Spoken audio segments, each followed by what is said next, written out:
Pessoal, quando a gente fala em cooktop de indução, com certeza uma das dúvidas é sobre o tipo de panela. Panela que dá certo, panela que não dá certo. Uma dica clássica é você utilizar o ímã. Você pega a panela que você vai querer usar, grudou o ímã, ela vai funcionar certamente. Porém, essa regra nem sempre é válida. Outro exemplo aqui, essa leiteira que a gente sempre utiliza aqui no cooktop de indução e o ímã não gruda. Engraçado isso, né? Num vídeo futuro eu tento explicar isso melhor. Mas vamos lá. Panelas de alumínio. Essa aqui é uma panela de alumínio, aquele alumínio batido, não sei como é que chama essa panela, que é aquele alumínio mais grosso. Ou qualquer outro tipo de panela totalmente em alumínio, ela não vai funcionar, eu já te adianto isso. Porém, tem algumas chapas, chamadas também de adaptadores de panela, que é basicamente um fundo de uma panela compatível com o cooktop de indução, e você coloca a sua panela da sua preferência em cima dela. E hoje eu vou estar fazendo uns testes numa chapa semelhante a essas, para a gente ver se realmente vale a pena você ter esse tipo de chapa ou investir logo numa panela 100% compatível com o cooktop. Vamos começar nosso teste com uma famosa leiteirinha em alumínio. Eu garanto que a maioria das pessoas com cooktop a gás tem esse tipo de leiteira. Logicamente ela não vai funcionar aqui. Para estar servindo de chapa para a gente estar fazendo o teste, a gente vai utilizar uma frigideira totalmente compatível com o cooktop de indução. O ímã gruda muito bem nela. Vamos posicionar ela. Reparem que nesse caso o cooktop já reconhece automaticamente a panela. Para ficar melhor, a gente vai ativar o cronômetro para a gente ter uma noção mais exata do tempo.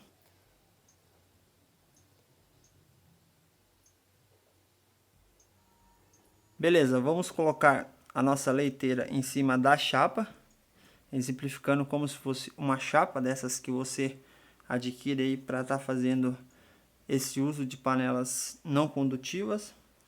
Vamos ligar a nossa zona de cocção ou boca do fogão. Vamos colocar o nível de potência, um nível um pouco alto, não no máximo, mas os dois casos vou utilizar a mesma potência.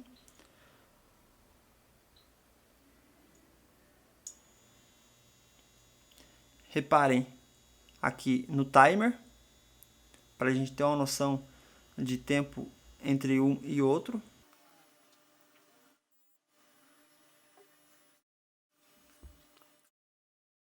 Esta aqui seria exatamente a situação se você tivesse uma chapa para utilizar com uma panela que seja de alumínio ou de um material não condutível, ou seja, não compatível com o cooktop.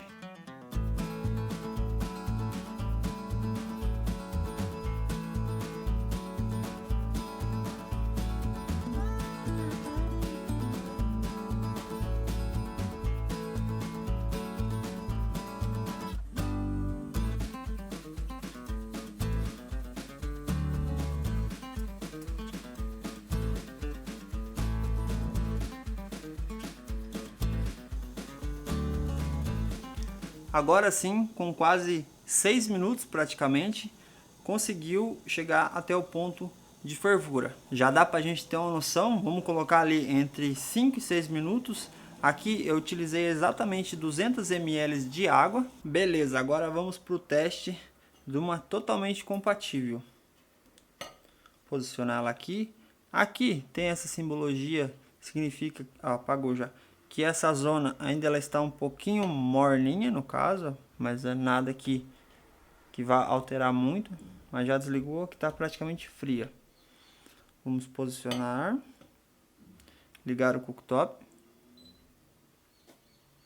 Vou colocar exatamente 200 ml de água.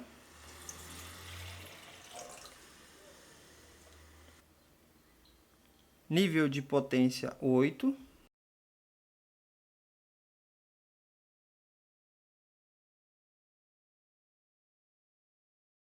Só observem o timer para comparar com o de alumínio, com a chapa.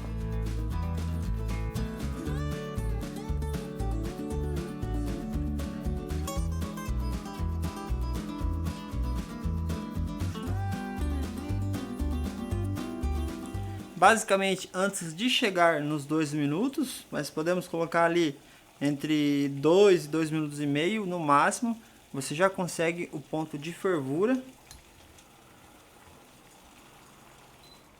Primeiro teste feito. Agora, para complementar mais, vamos fazer o mesmo teste com aquela outra panelinha que é um tamanho mais comum de panela. Para esse teste vamos utilizar uma chapa, basicamente uma chapa que eu mesmo confeccionei. Ela é toda em metal, toda em aço, alto poder aí de condutividade, ou seja, uma peça que vai funcionar muito bem no cooktop de indução.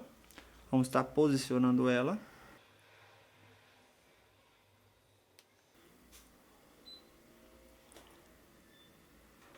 A panela de alumínio que vamos utilizar. Reparem que para um melhor funcionamento ela tem que ficar totalmente estável, não pode ficar bamba, nada. Ou seja, se for aquelas panelas de fundo oval ou que o fundo estiver muito danificado, a eficiência vai ser menor ainda. Exatamente 200 ml.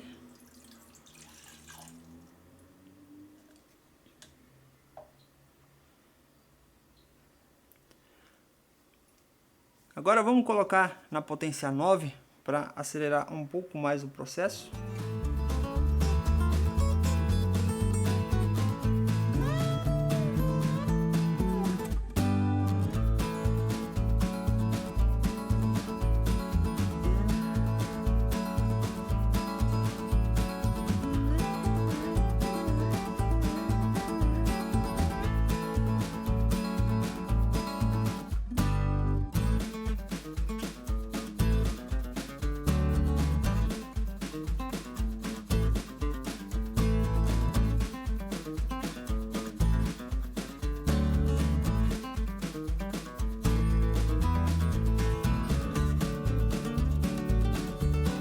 Basicamente aí o mesmo tempo do teste anterior, com outro recipiente de alumínio. Esse aqui eu acredito que demorou um pouco mais porque você tem mais material para aquecer ainda. Também fica entre 6 e 7 minutos aí para estar chegando 200 ml de água até o ponto de fervura. Porém, aqui estamos na potência 9, ou seja, era para ser mais rápido, mas como adicionou bem mais material para estar aquecendo, ficou mais ou menos ali no mesmo, ou seja, a eficiência aqui foi pior ainda.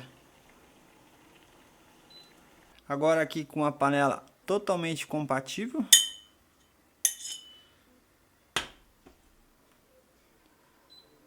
Ligar o cooktop, colocar exatamente 200 ml de água.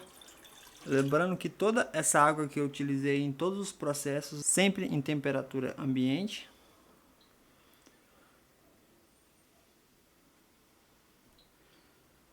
Nível de potência em 9.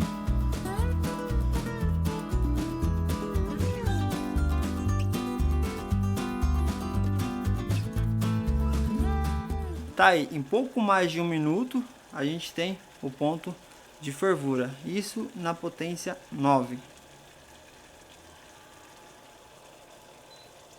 Beleza, testes realizados. Vou apresentar aqui as minhas conclusões em relação a isso e já te convido a deixar aí nos comentários o que você acha em relação a isso, se vale a pena ou não você ter esses tipos de adaptadores. Começando em relação à segurança, eu não me senti nem um pouco seguro em estar utilizando esse tipo de adaptadores, mesmo utilizando aqueles com cabo e tal, porque o ponto da temperatura em que chega essas chapas para estar transferindo calor para sua panela que você está utilizando é muito alto, e nenhuma panela você chega nessas temperaturas tão altas. Praticamente nenhum alimento ele vai conseguir chegar a tão altas temperaturas sem estar queimando. E já essas chapas de metal, elas suportam aí muita temperatura. Eu não me senti nem um pouco seguro na hora de estar retirando ela, na hora de estar esfriando, deixando ela ali. Elas ficam muito quente. Eu achei muito perigoso a movimentação delas na hora que você está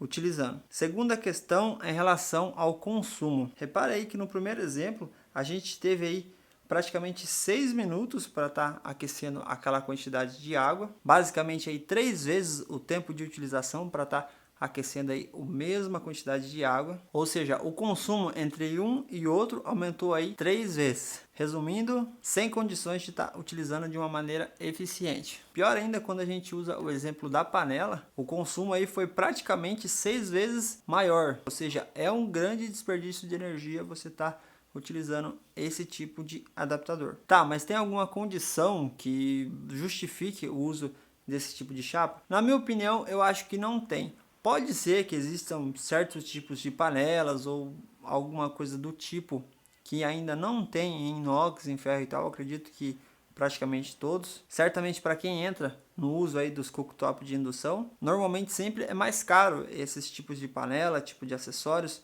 como leiteira, frigideira em si, as próprias panelas em si costumam ser muito mais caras. Então é normal você ter essa dúvida se esse tipo de chapa funciona e tal. Na minha opinião, não vale nem um pouco a pena. Hoje em dia você já encontra aí panelas ou jogo de panelas e acessórios em si com preços bem mais acessíveis. Sem contar na qualidade. A gente sabe que panelas de inox são muito superiores aí a panelas de alumínio, ou seja, é um investimento que vale a pena ser feito, porque não é um investimento perdido. Sem contar que cooktop de indução, para você extrair essa potência máxima dele, você precisa estar tudo alinhado nessa parte de panelas. Não adianta você ficar fazendo essas adaptações que vai ser perda de tempo. Você vê o tempo aí que perdeu entre uma panela de alumínio e uma panela de inox, com certeza sem chance de você estar comparando entre uma e outra. Acredito que deu para exemplificar bem esse meu ponto de vista em relação a isso. Já deixa aí nos comentários a tua opinião. Complementa aí esse assunto, se você acha que vale a pena ou não ter esse tipo de adaptação. Se você gostou desse vídeo, aproveite para deixar seu like para que esse vídeo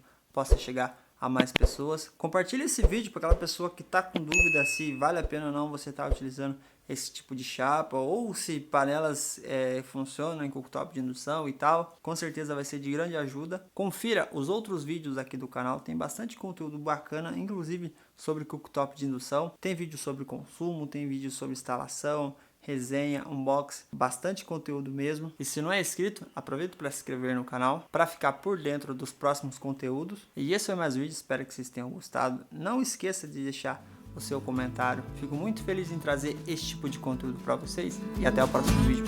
Tchau!